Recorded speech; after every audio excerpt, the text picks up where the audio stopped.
अंततः हम लंका पहुंच गए। जय श्री राम, जय श्री राम। अब आज्ञा दीजिए भैया, इस पापी नगरी को ध्वस्त करने के लिए अब और प्रतीक्षा नहीं कर पा रहा हूं मैं।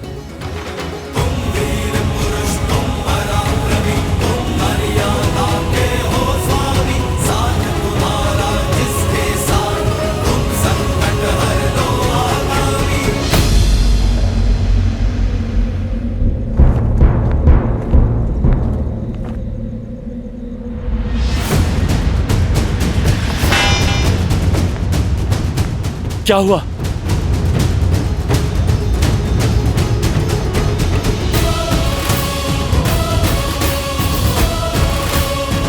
ये कोई छोटी मोटी टुकड़ी नहीं, बहुत बड़ी सेना है।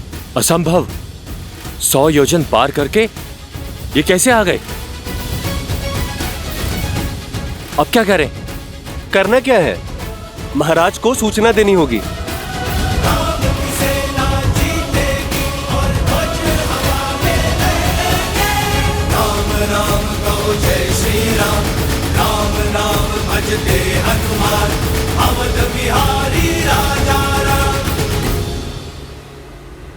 सीते में आ रहा, विवाह में दिया वचन निभाने, तुम्हारे अटूट प्रेम की आशा पूरी करने और लंका का मर्दन कर रावण को तुम्हारे हरण का दंड देने।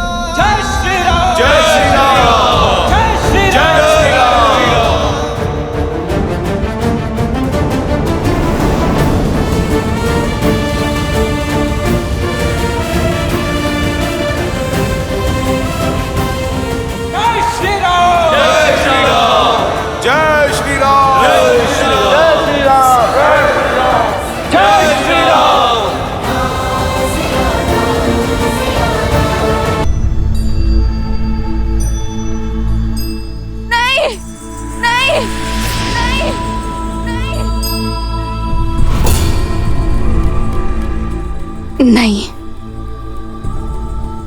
ये नहीं हो सकता। मेरे श्री राम मुझे छोड़ के नहीं जा सकते। ये कैसे हो सकता है? जो सामने है वो सत्य क्यों नहीं लग रहा? क्यों विश्वास नहीं हो रहा कि आप नहीं रहे, कि मृत्यु ने मुझे पहले नहीं चुना? क्यों देवताओं ने मुझे संकेत नहीं दिया? क्यों महादेव ने मेरा साथ नहीं दिया? क्यों मेरा मन मानने को सच नहीं है कि आप हैं? प्रत्यक्ष को प्रमाण की आवश्यकता नहीं होती सीता, अपनी नियति स्वीकार लो। समझ सकता हूं एक मनुष्य का छोटा सा हृदय इतना बड़ा शोक संभाल नहीं सकता, परंतु क्या करें, सत्य से मुक्त मोड़ नहीं सकते। नहीं, झूठ बोल रहे हो तुम। जब तक मेरे श्री राम के हाथ में धनुष है, काल भी उन्हें छू नहीं सकता। ये सत्य नहीं है, ये सत्य नहीं, ये सत्य नहीं है। तुम्हारे बंदी पिता झूठे, राम का कटा हुआ शीश झूठा, परंतु क्या यह भी झूठ है?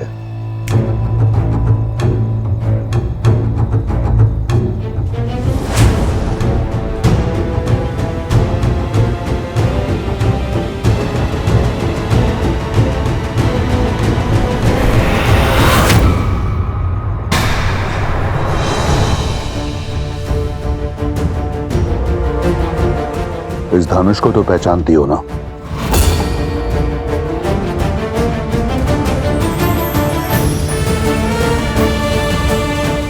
ये तुम्हारे वनवासी का टूटा हुआ धनुष है, जिसके रहते तुमने कहा काल भी उसे छू नहीं सकता था। उसका शीश काटने से पहले ये धनुष काटा गया। नहीं! तुम्हारे ना मानने से सत्य नहीं बदलेगा सीता।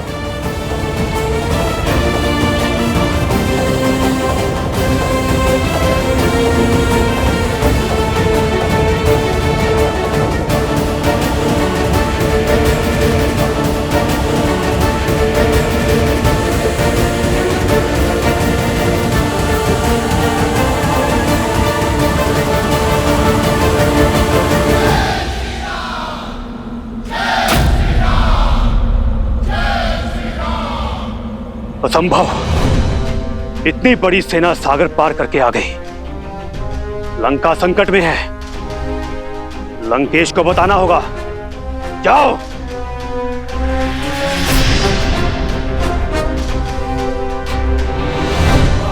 सुना नहीं?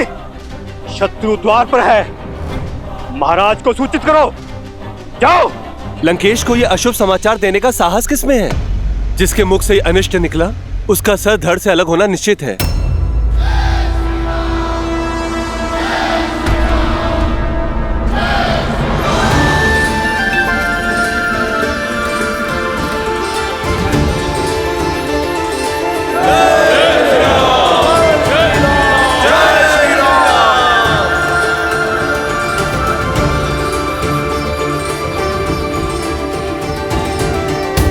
उस चोटी से हम संपूर्ण लंका को देख पाएंगे।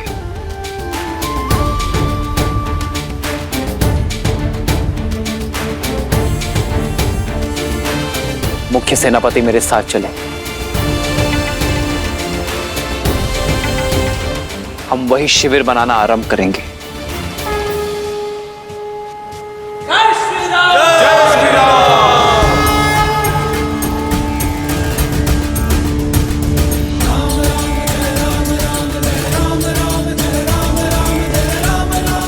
सवाल क्या लक्ष्मण? जी भैया।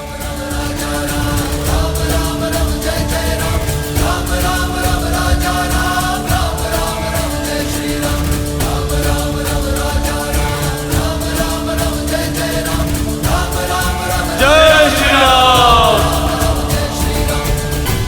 जय श्री राम! जय श्री राम! जय श्री राम! जय श्री राम!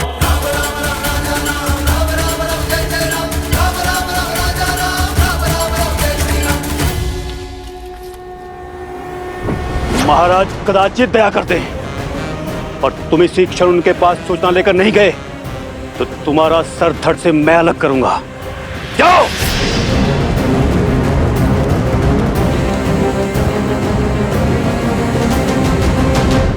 ज्ञानी व्यक्ति वो होता है जो दुख के बादलों के बीच छुपे आशा की किरण को पहचान लेता है।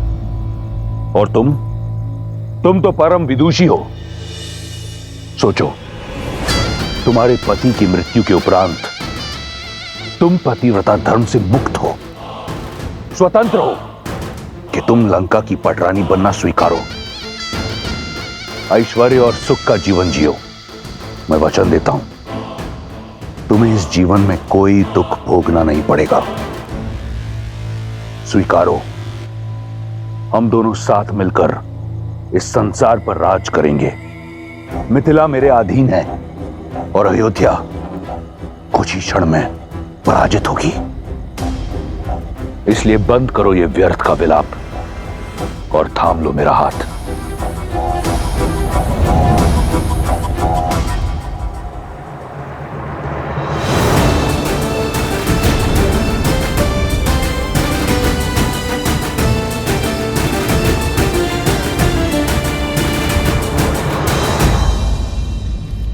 महाराज, महाराज, अभय दान।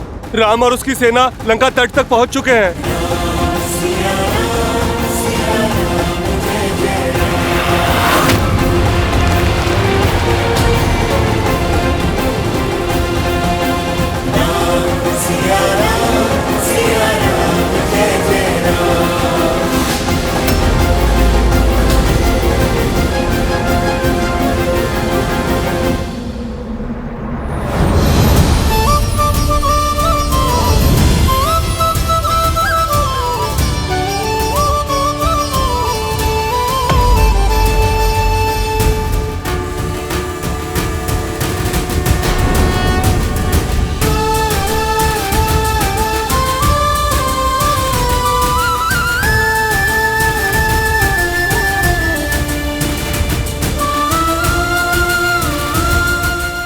आशा का अंत नहीं हुआ है, तुम्हारी माया का अंत हुआ है रावण।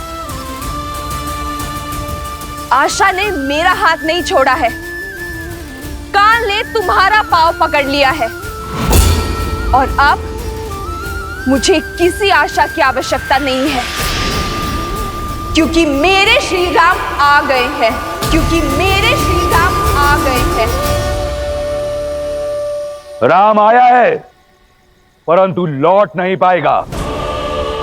आज जैसे मेरी माया का अंत हुआ है, उसी प्रकार तुम्हारी आंखों के समक्ष तुम्हारे राम के प्राण हरूंगा मैं। राम लंका की ओर नहीं, अपनी मृत्यु की ओर अग्रसर हुआ है। संपूर्ण संसार देखेगा, वहां राम का रक्त बहेगा, और यहां तुम्हारे आंसू। और रावण अपने वचन से कभी विमुख नहीं होता। कहां है राम? मैं भी तो देखूं। एक साधारण मनुष्य कौन सी सेना लेकर आया है?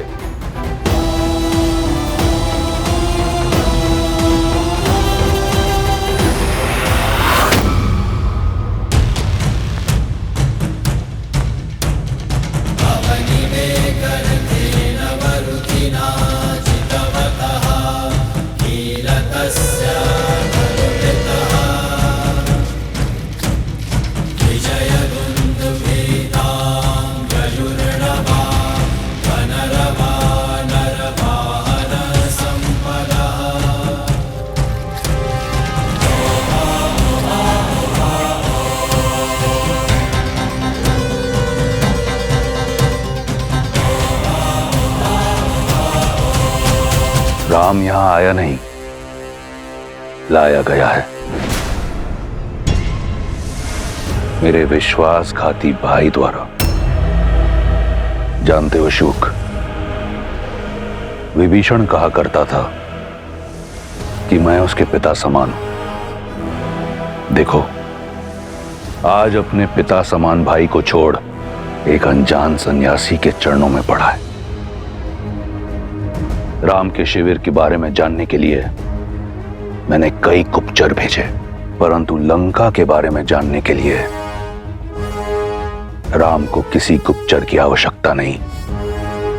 लंका का हर भेद, हर निर्बलता बताएगा वो लंका का भेदी।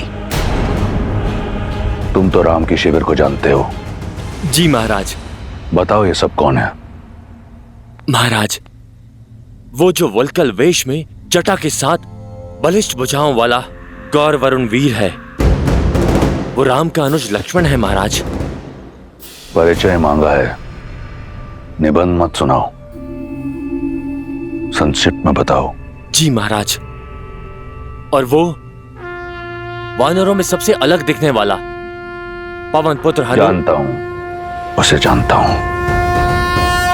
और वो वानर राज सुग्रीव महाराज, महाबली बाली का अनुज, इस समय किष्किंधा का राजा। मूर्ख, राजपाट त्याग कर मृत्यु से आलिंगन करने चला है। और वो नल और नील है, इन दोनों ने ही ये सेतु बनाया है महाराज। और वो बाली का पुत्र अंगद। तो राम ने अपनी सेना में बालक भी जोड़ रखे हैं। और वो जामवंत महाऋषि, सतयुग से जीवित चिरंजीवी देवासुर संग। बूढ़ा है, आगे बढ़ो। और वो हनुमान के पिता केसरी। दो बूढ़े, कुछ बालक, कुछ मूर्ख वानर सहित दो वनवासी और एक विश्वासघाती रावण के समक्ष खड़े होकर उसे परास्त करने चले आए। राम कहां है? दिखाई नहीं देता। वो वहां।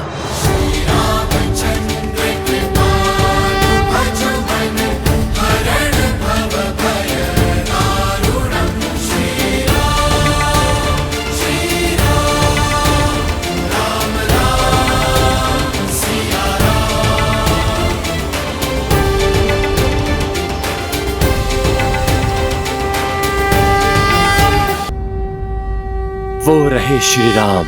केवल राम।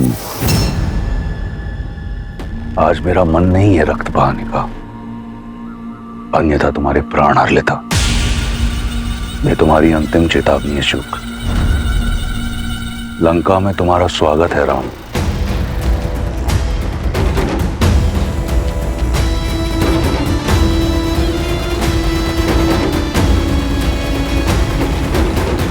प्रभु, वो है मेरे भैया लंकापति दशानन रावण।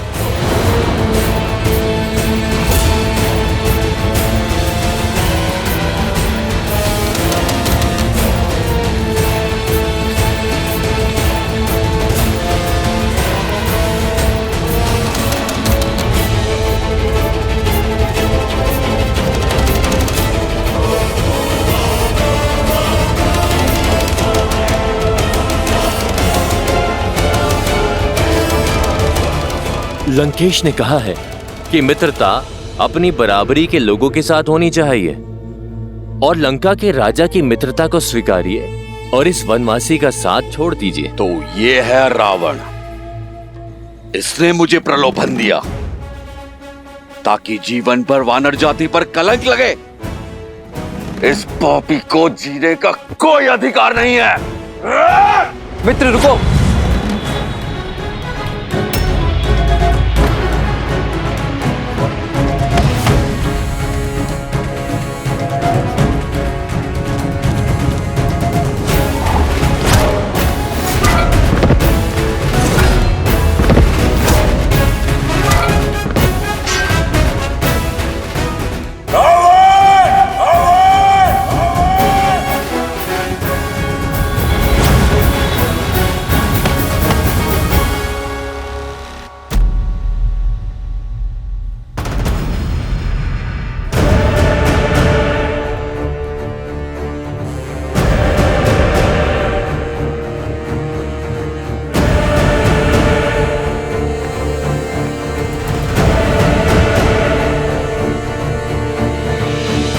सत्य में वानर ही हो, बिना निमंत्रण कहीं भी पहुंचने का अभ्यास है तुम्हारी जाति को।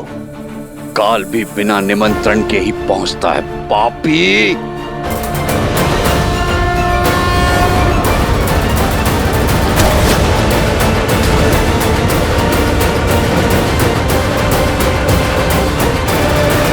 की नियति चाहती है कि आज रक्त बहे।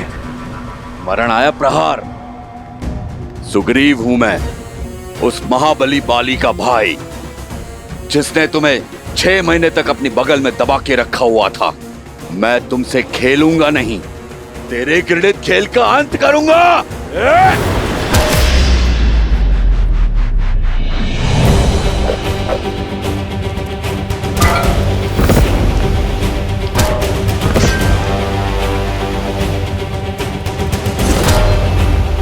जय श्री राम।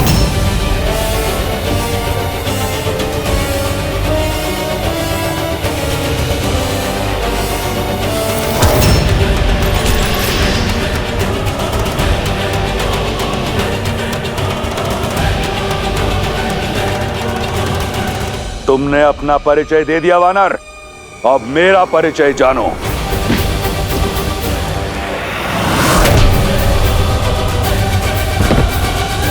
इन्हीं हाथों से कैलाश उठाया है इस दशानन ने। वीर अपना परिचय वार के बाद देता है। राक्षस हूं मैं, रक्ष राज रावण।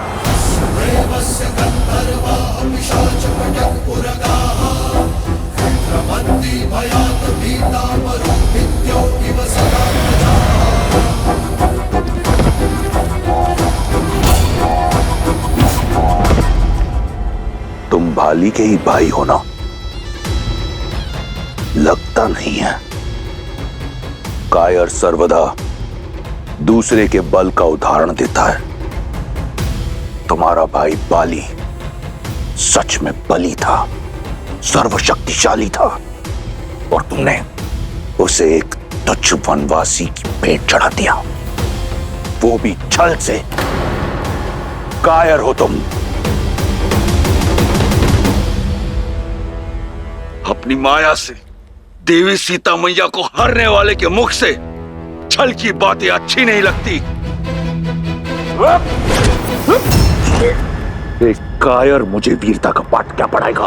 बाली और किष्किंधा के साथ मेरी शांति की संधि थी वानर। नए राजा होने के नाते तुम्हें उसका सम्मान रखना चाहिए था।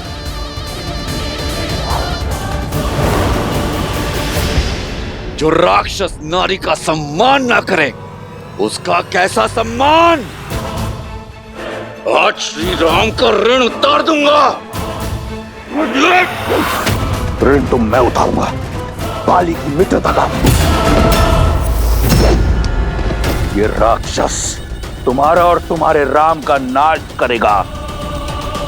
स्वर्ग जैसी तुम्हारी किष्किंधा को नरक बना देगा, स्मशान बना देगा। और सीता की भांति रूमा मेरी होगी, रक्ष विवाह करूंगा उससे।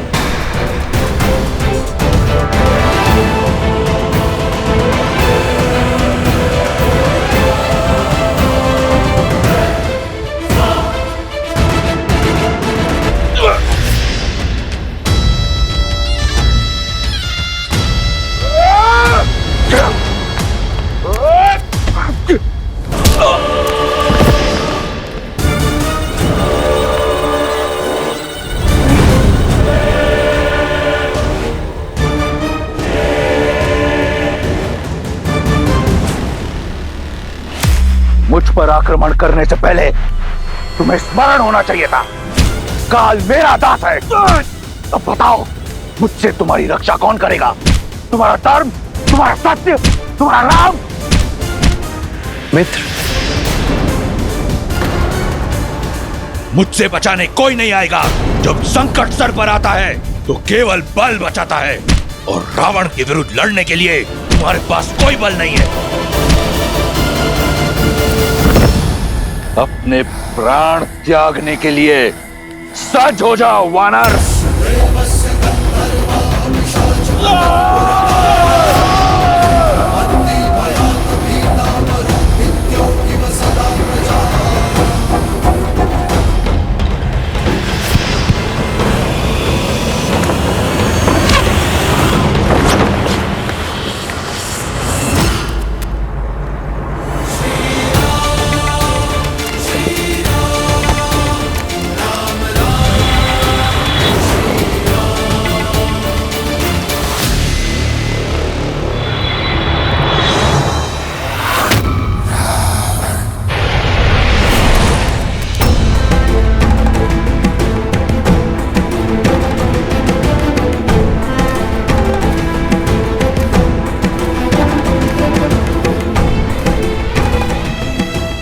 आप एक राजा हैं मित्र, और एक राजा को अति उत्साहित नहीं होना चाहिए। हम धर्म युद्ध के लिए आए हैं, इस प्रकार घात के लिए नहीं। आप हमारी सेना के प्रमुख सेनापति हैं। इस अति उत्साह के चलते यदि आपको कुछ हो जाता तो क्या उत्तर देता मैं वानर सेना को? क्या उत्तर देता मैं देवी रूमा को?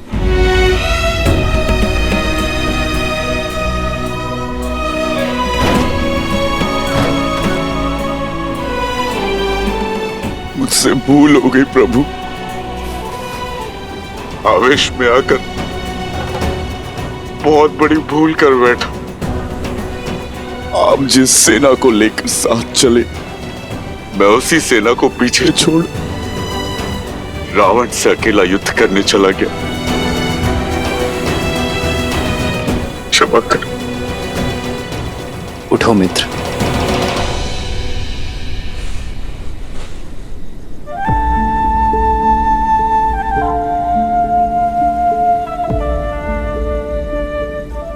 आप इस युद्ध के नायक हैं,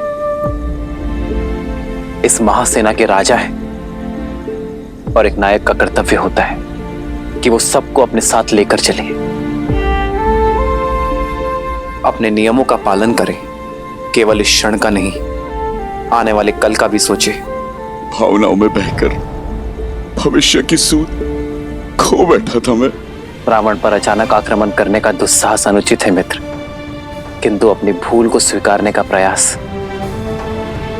प्रशंसनीय है। अपनी साहस का परिचय तो आपने दे दिया, अब अपनी सामर्थ्य का परिचय दीजिए। शत्रु के द्वार पर हम खड़े हैं, अपनी वानर सेना का मार्गदर्शन कीजिए मित्र। उनके लिए एक उदाहरण सिद्ध कीजिए और इस युद्ध में मेरे सहायक बनिए। इतनी बड़ी भूल को भूलकर मुझको अब इतना बड़ा दायित्व सौंप रहे हैं। अपने भक्त को पुनः अपना सिर उठाने का अवसर दे। आप धन्य है प्रभु, आप धन्य।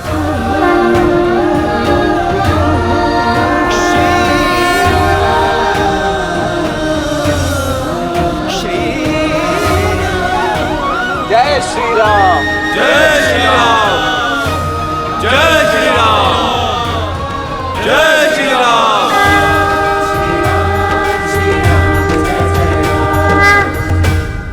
मुकुट का स्थान राजा के शीश पर होता है।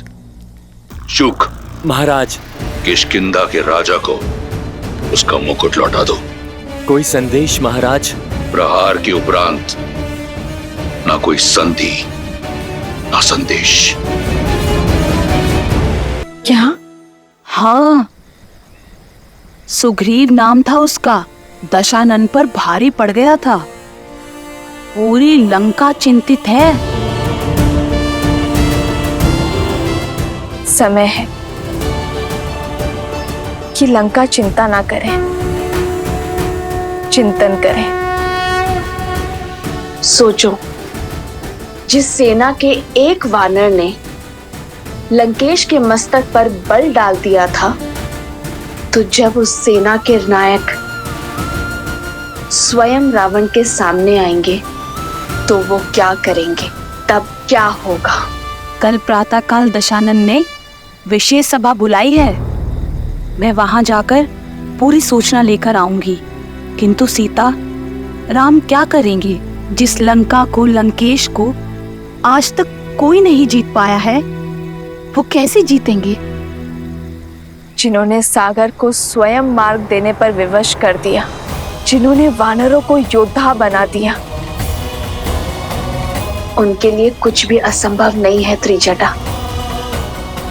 और अब वो कुछ ऐसा करेंगे जो किसी ने कभी नहीं सोचा होगा। प्रभु, आपकी योजना अति उत्तम। आपका साथ और लंका के भीतर की सूचना ना होती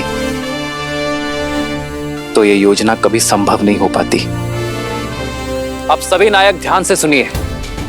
रावण को लगता है कि लंका का चारों ओर सागर से घिरे रहना उसका सबसे बड़ा बल है, और हम उसके इसी बल को उसकी दुर्बलता बना देंगे।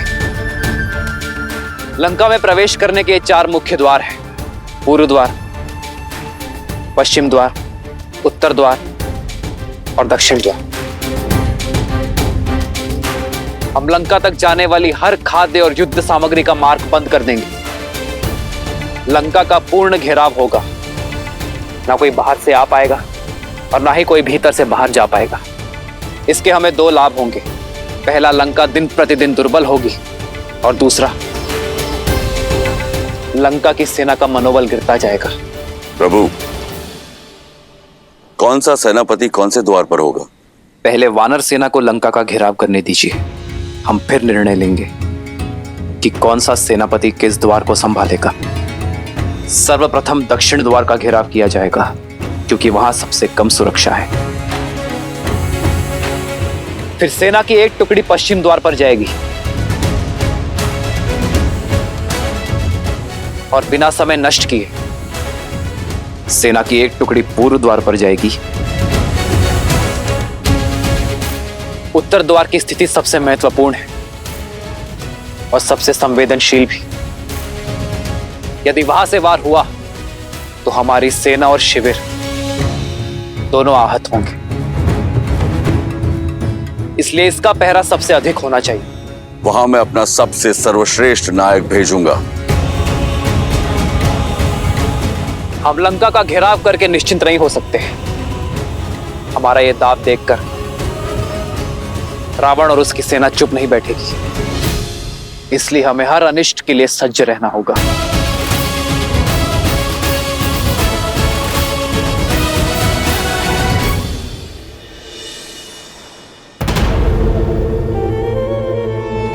महाराज, 16 कोटि वानरों ने राज्य को चारों ओर से घेर लिया है। सभी द्वार उनके आधिपत्य में है। स्थिति बड़ी ही विकट है महाराज। मार्गदर्शन कीजिए कि इस स्थिति से कैसे निपटा जाए। स्थिति बिल्कुल सामान्य है प्रहस्त, और मार्ग सरल। हमें राम का वध करना है। इस संसार के समक्ष एक उदाहरण प्रस्तुत करना है रावण के बल का। उसकी सेना का संहार कुछ इस प्रकार भयावह होना चाहिए कि यह संपूर्ण संसार राक्षस नाम से थर थर कांपे। आने वाले सहस्त्रों वर्ष तक लंका पर आक्रमण करने का साहस किसी में ना हो। सिद्ध करना है हमें कि महादेव के इस भक्त लंकेश दशानन रावण के समक्ष कोई टिक नहीं सकता, फिर चाहे वो नर हो या स्वयं नारायण।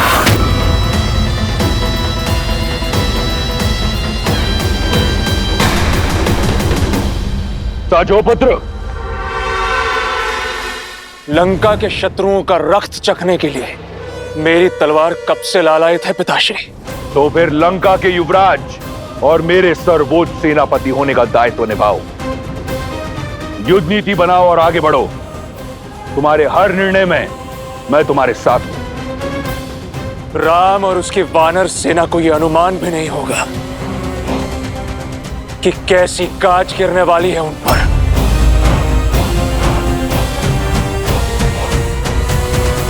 अब विलंब कैसा भैया, चलिए इस लंका पर आक्रमण करते हैं। लक्ष्मण भैया ठीक कह रहे हैं प्रभु। शत्रु को सज्ज होने का अवसर क्यों देना? हमें शीघ्र ही अपनी विजय पताका लहरा देनी चाहिए। क्योंकि यह धर्म युद्ध है हनुमान, और धर्म सबको अवसर देता है, रावण को भी। और यह अवसर अंतिम होगा। परंतु क्यों भैया? क्योंकि केवल रावण या उसकी सेना दांव पर नहीं, सैनिकों का परिवार और उनका भविष्य दांव पर है। सबसे श्रेष्ठ युद्ध वही जो लड़ा ना जाए, और सबसे अच्छी युद्ध नीति युद्ध को टाला जाए। तो शांति प्रस्ताव भेजने की तैयारी की जाए। रावण को यह अंतिम अवसर देना आवश्यक है। प्रभु, ये शांति प्रस्ताव लेकर कौन जाएगा? जामवंत जी, आप सबसे अनुभवी हैं और ज्ञानी भी। आप ही बताइए किसे भेजना उचित होगा? प्रभु, लक्ष्मण जी के क्रोध से हम सब परिचित हैं। वहां राक्षसों ने कुछ भी ऊंच नीच कर दी और लक्ष्मण जी अपना धैर्य खो बैठे तो आपका मंतव्य असफल हो जाएगा। और हनुमान तो पहले ही लंका के भक्षक और लंकेश के शत्रु बन चुके हैं। उन्हें भेजना अवसर नहीं, चुनौती का संदेश देना होगा। और वानर राज सुग्रीव ने कल जो किया, उसके पश्चात रावण और उनके बीच वार्ता का कोई स्थान शेष नहीं बचा है। नल और नील सेतु बनाने में चतुरता रखते हैं, किंतु वात कला में उतने प्रवीण नहीं। हमें कोई ऐसा चाहिए जो न्याय प्रिय हो और शांति प्रिय भी, जो शक्तिमान हो और बुद्धिमान भी, जिसके पास वाक चातुर्य हो और बाहुबल भी, जो व्यवहार में संतुलित हो, जो एक राजा से बात करने के योग्य पद पर, भावी राजा,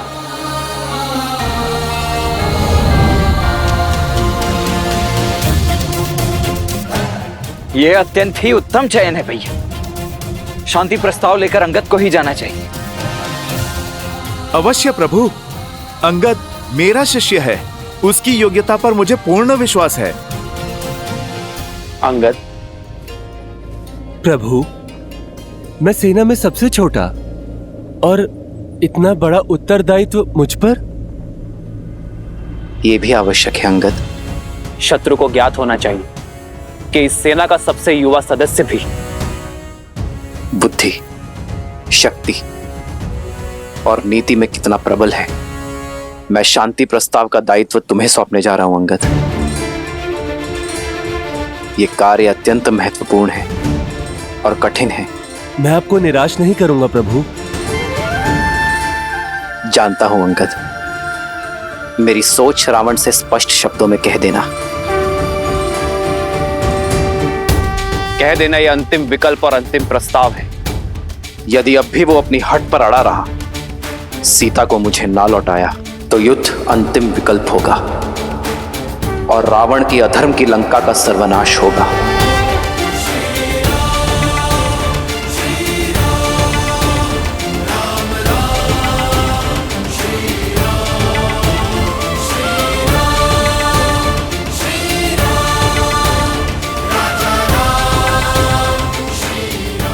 जाओ अंगद।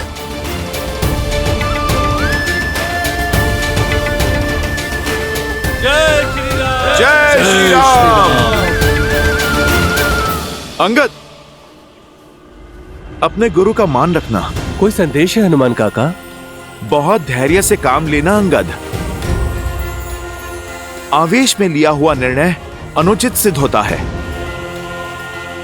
किंतु हां, यदि कोई प्रभु श्री राम के विषय में अपशब्द कहे और उनका अपमान करे तो स्मरण रखना, तुम शिष्य किसके हो।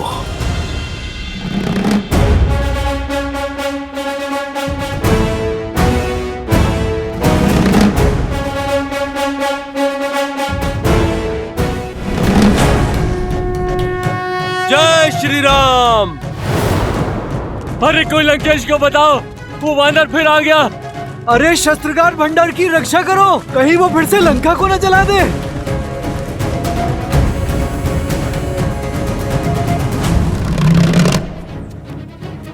योद्धा नहीं, दूत आया है।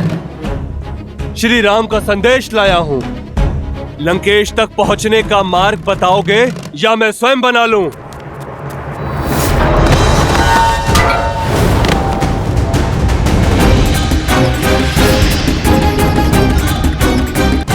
अरे वो पुनः लौट आया।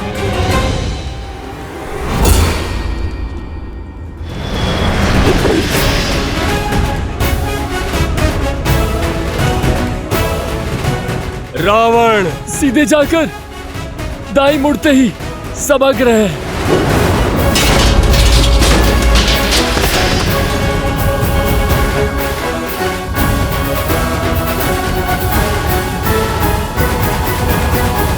करने दो रावण को युद्ध की तैयारी।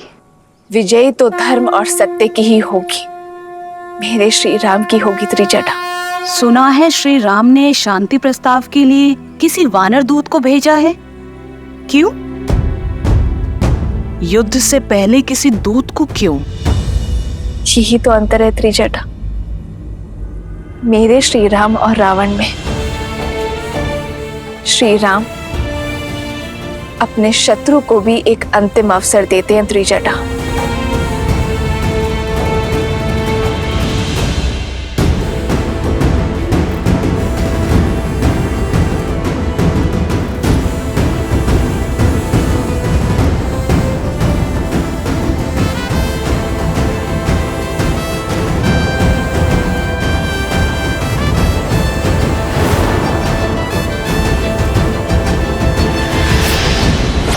अरे अरे, बैठे रहिए।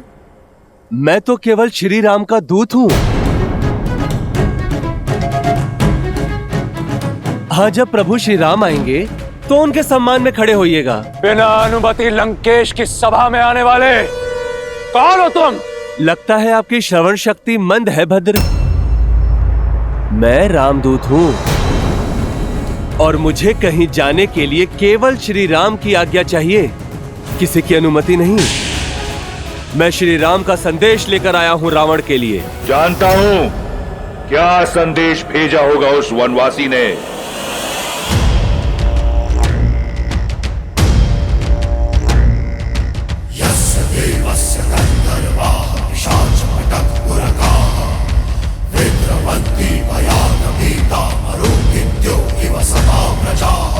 शांति प्रस्ताव भेजा है। एक बार फिर संधि का निमंत्रण भेजा है। एक कायर से यही आशा थी।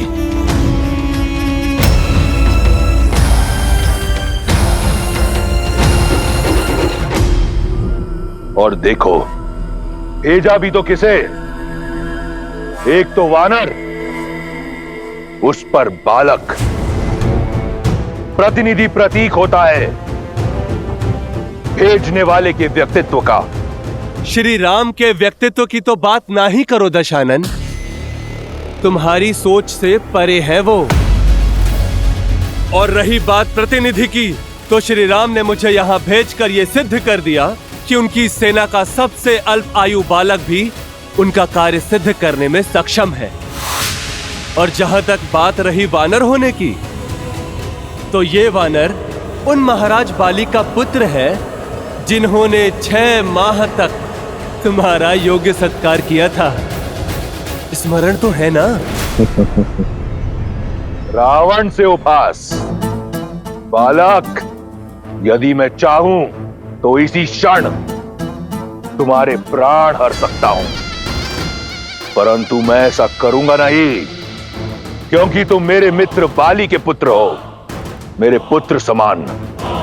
और मित्रों में युद्ध शोभा नहीं देता।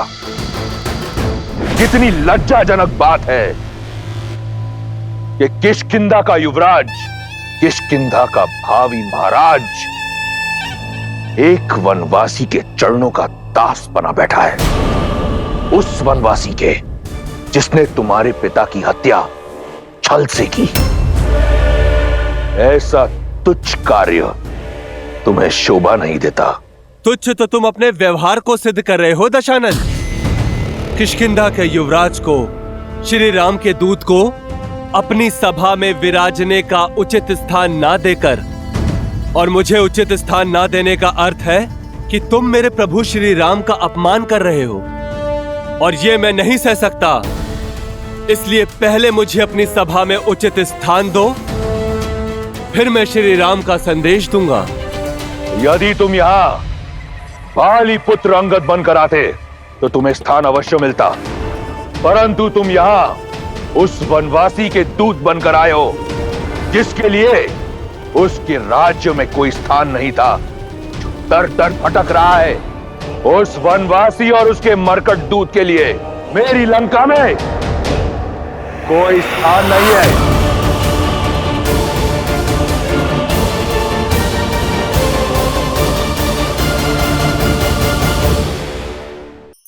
धार्मिक वीडियो सबसे पहले देखने के लिए हमारे चैनल को सब्सक्राइब करें और बेल आइकन दबाएं।